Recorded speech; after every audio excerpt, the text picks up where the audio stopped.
नमस्कार, मैं कमलेश कबीर आपका एक बार फिर स्वागत करता हूं इस नए एपिसोड में। आज के इस एपिसोड में हम बात करेंगे सुब्रमण्यम स्वामी की। सुब्रमण्यम स्वामी हर वक्त कहीं ना कहीं हम कहें कि चाहे विवाद हो या सुर्खियां हो, वो हमेशा जो है वो इन दोनों चीजों से जुड़े हुए नजर आते हैं। अब एक बार फिर बड़े दिनों बाद जो है वो सुब्रमण्यम स्वामी की चर्चा शुरू हो चुकी है। क्यों हुई? क्योंकि आज ही सुप्रीम कोर्ट में एक याचिका पर सुनवाई होनी थी। हालांकि सुब्रमण्यम स्वामी स्वास्थ्य कारणों की वजह से कोर्ट में पेश नहीं हुए। उनकी तरफ से विभा मखीजा सहायक के रूप में कोर्ट में पेश हुई और कोर्ट में जहां बात करें विक्रमनाथ और संदीप मेहता, इन दो न्यायाधीशों की जो बेंच इसकी मामले की सुनवाई कर रही थी और मामला जो है वो जुड़ा हुआ है राम सेतु से। इसलिए मुझे लगता है कि इसके ऊपर जो है वो वीडियो बनाना जरूरी हो गया था कि आपको और हमें लगे कि राम सेतु का ये मामला जो है वो अभी तक हाईकोर्ट में सुप्रीम कोर्ट में जो चल रहा है आखिर है क्या। और इस वक्त क्योंकि राम मंदिर का निर्माण का जुड़ा हुआ मामला भी सुप्रीम कोर्ट में था, फैसला आ गया, तो फिर आखिर नरेंद्र मोदी की सरकार आने के बाद ऐसी कौन सी याचिका थी जिसके ऊपर सुप्रीम कोर्ट सुनवाई कर रहा था। तो ये मामले की जो सुनवाई थी उसमें सुब्रमण्यम स्वामी ने एक याचिका दायर की थी और उस याचिका में अनुरोध किया था कि राम सेतु को राष्ट्रीय धरोहर घोषित कर देना चाहिए। क्यों करना चाहिए? क्योंकि यह आस्था से जुड़ा हुआ है, एक पवित्र जगह है जिसको हम कहें, तो इसको राष्ट्रीय धरोहर घोषित करना चाहिए। और इसके लिए अगर आप देखोगे तो इसका जो सुझाव दिया था वो दिया था सॉलिसिटर जनरल तुषार मेहता ने सुप्रीम कोर्ट में सुनवाई के दौरान। और उस पर आगे बढ़ते हुए जो याचिका दी गई, तो अब सुप्रीम कोर्ट ने केंद्र सरकार से जवाब मांगा है कि आखिर वो उस अभ्युदन पे जो है वो क्या कार्रवाई कर रही है या ये मामला जो है वो कहां तक पहुंचा। अब केंद्र सरकार ने तय करना है कि इसको राष्ट्रीय धरोहर घोषित करना है या नहीं करना। तो इससे पहले हम समझे ये मामला जो है वो इतना अहमियत क्यों रखता है। तो आप याद कीजिए 2004 में जब यूपीए की सरकार बनी तो यूपीए की सरकार में डीएमके प्रमुख तौर से हम कह सकते हैं कि किंग मेकर की भूमिका में थी और उस वक्त जहाजरानी मंत्री थे टीआर बालू को जहाजरानी मंत्री बनाया गया था, जो कि डीएमके से आते थे। लेकिन चूंकि कांग्रेस पार्टी समर्थित गठबंधन की सरकार थी, यूपीए की सरकार, इसलिए हम यूपीए सरकार ही बोलेंगे। 2005 में एक प्रोजेक्ट आया था सेतु समुद्रम प्रोजेक्ट। और सेतु समुद्रम प्रोजेक्ट ये था कि जो राम सेतु जो श्रीलंका को, आपको पता होगा, मन्नार की खाड़ी को रामेश्वरम से जोड़ता है, 50 किलोमीटर की लंबाई वाला, इसको काटकर 83 किलोमीटर एक ऐसी जो है वो नहर परियोजना बनाई जाए जिससे कि आर्थिक लाभ हो सके। और ये किसके मध्य में था? ये मध्य में था मन्नार और पाक जल डमरू मध्य के बीच में।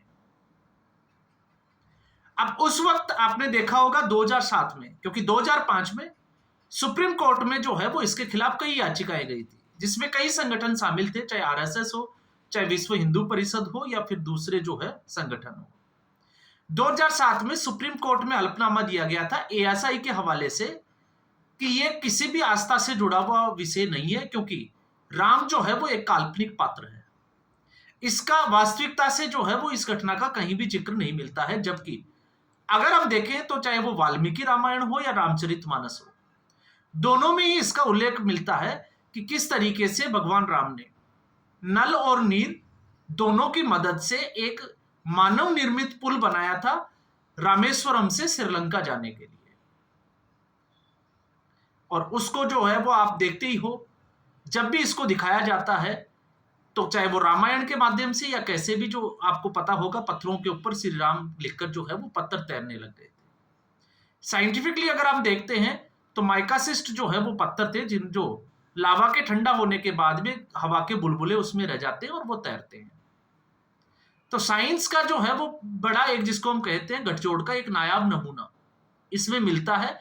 क्योंकि इस वक्त आपने देखा होगा साइंस और स्पिरिचुअलिटी को लेकर अभी आपने अनुराग ठाकुर का एक स्टेटमेंट देखा था, फिर उसके बाद में जो है वो शिवराज सिंह चौहान भी उसमें कूद पड़े थे कि पहले अंतरिक्ष में जाने वाले यात्री हनुमान जी थे, और फिर उसके बाद में शिवराज सिंह चौहान की भी एक टिप्पणी आई थी पुष्पक विमान को लेकर। लेकिन ऐसा एक नहीं, बहुत सारे ऐसे वाकया जो है वो हमें मिल जाएंगे इतिहास में, जो हमें दिखाते हैं कि उस वक्त भी साइंस थी। फिर चाहे वो हनुमान जी का अंतरिक्ष में नहीं, हम तो कहेंगे कि जो दिखाया जाता है कि सूर्य को जो है वो निगल गए थे, ठीक ऐसे ही रावण के पास पुष्पक विमान था, उसका जिक्र भी मिलता है। लेकिन इससे दूर अगर आप देखोगे रामचरितमानस, तुलसीदास जी की जो लिखी हुई रामचरितमानस है, उसमें जिस तरीके से सूर्य और पृथ्वी की दूरी को एक श्लोक के माध्यम से बताया गया है, तो वो भी एक जो है वो अपने आप में एक नायाब नमूना है। अब ये अलग बात है कि राजनीति के लिए, मुस्लिम तुष्टीकरण के लिए और किसी कारणों की वजह से जो है वो इन चीजों को छुपा लिया जाता है। तो एक नहीं, बहुत सारे उदाहरण हैं, और हम इसके ऊपर जो है वो बहुत सारे वीडियो भी बना सकते हैं। लेकिन ये मुद्दा ये नहीं है।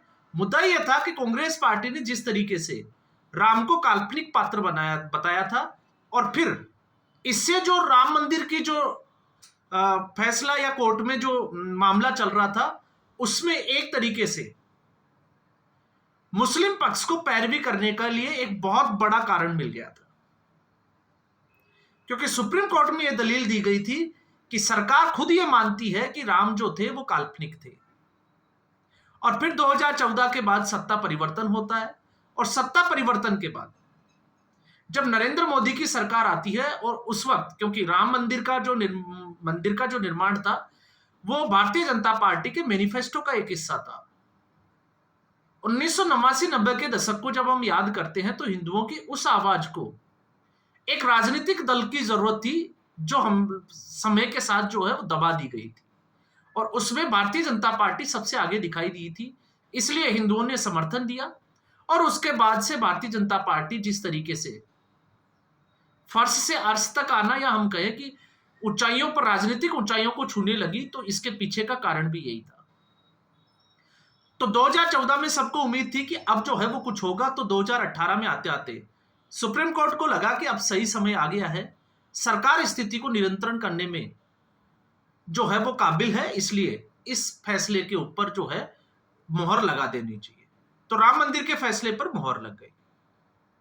अब राम मंदिर के फैसले पर मोहर लगी, तो उसी वक्त जब यह मामला कोर्ट में था, क्योंकि स्वामी जो है वो उसकी पैरवी कर रहे थे, सुब्रमण्यम स्वामी, तो ऐसी स्थिति में सुब्रमण्यम स्वामी ने इसको राष्ट्रीय धरोहर की भी बात की, और उसी वक्त जो है वो सरकार ने ये कहा था कि वो ये जो 83 किलोमीटर लंबी जो परियोजना है, नहर योजना है, इसका वैकल्पिक मार्ग ढूंढेगी, राम सेतु को बिना नुकसान पहुंचाए, बिना तोड़े।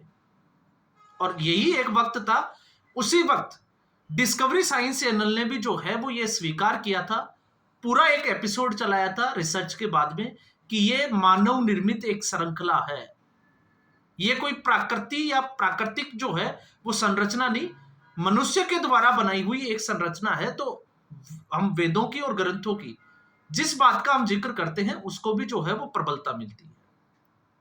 और उसके बाद से ही सुब्रमण्यम स्वामी की ये याचिका थी, जिसके ऊपर जो है वो विचार करने के लिए केंद्र सरकार को जो है वो निर्देश दिया गया था, और आज उसी की सुनवाई चल रही थी। तो इसलिए जहां हम कांग्रेस पार्टी को और भारतीय जनता पार्टी को अलग करके देखते हैं, उसमें यह एक अहम कड़ी है। अब केंद्र सरकार इसको राष्ट्रीय धरोहर घोषित करती है या नहीं करती है, वैसे अगर आप देखोगे तो देर सवेर जो है वो केंद्र सरकार ऐसा कदम उठा सकती है, इसमें जो है वो किसी को कोई संकोच नहीं होना चाहिए। क्योंकि अब तक भारतीय जनता पार्टी ने अपने मैनिफेस्टो में, चाहे वो राम मंदिर के निर्माण का मामला हो, चाहे वो जम्मू कश्मीर से धारा 370 हटाकर उसको मुख्य धारा में शामिल करना हो, या फिर यूनिफॉर्म सिविल कोड की बात हो, वन नेशन वन इलेक्शन की बात हो, जिसके ऊपर कमेटी जो है वो ऑलरेडी बन चुकी है। तो एक के बाद एक जो है वो अपने मैनिफेस्टो में जो जनता को जो वादे किए गए थे, उनके ऊपर भारतीय जनता पार्टी काम करती जा रही है। तो ऐसे में अगर इसके ऊपर कोई वैकल्पिक तौर पे अगर हम कहें कि कोई गुंजाइश है या नहीं है, तो मुझे लगता है कि इसके ऊपर जो है वो किसी भी भारतवासी को संकोच नहीं होना चाहिए, और तब नहीं होना चाहिए जब राम मंदिर की प्राण प्रतिष्ठा हुई तो आपने देखा कि किस तरीके से प्रधानमंत्री नरेंद्र मोदी ने चटाई पर सोए और 11 दिन का जो है वो एक उपवास चला, जगह जगह वो गए। तो जिस तरीके से उनकी कार्यशैली है, मुझे लगता है कि इसके ऊपर संकोच नहीं होना चाहिए। तो इस एपिसोड में फिलहाल इतना ही। उम्मीद करूंगा वीडियो एपिसोड आपको पसंद आया होगा। वीडियो को लाइक करें, शेयर करें, चैनल जरूर सब्सक्राइब करें। धन्यवाद।